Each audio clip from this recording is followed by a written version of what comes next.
Bagong kapamilya, tampok sa ABS-CBN Christmas Station ID 2025. Mainit na tinanggap ng mga netizen ang pa-teaser post ng ABS-CBN News na nagsasabing, abangan natin, tara sasabayan kita.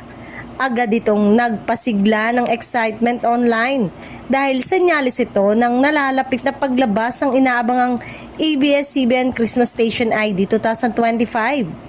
Isang taon ng tradisyon na nagbibigay inspirasyon tuwing Pasko.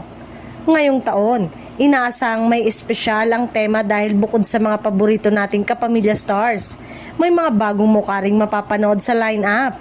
Ayon sa mga ulat, tampok dito ang ilang bagong kapamilya artist na unang beses sasali sa Christmas ID, kasama ang mga veteranang aktres, news anchors at mga bagong talento mula sa iba't ibang kapamilya platform.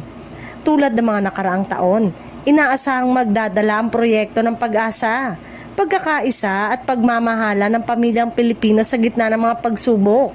Sino-sino kayang stars ang mapapanood sa Kapamilya Christmas ID? May mga kapuso at kapatid kaya na ipakikilala sa kapamilya?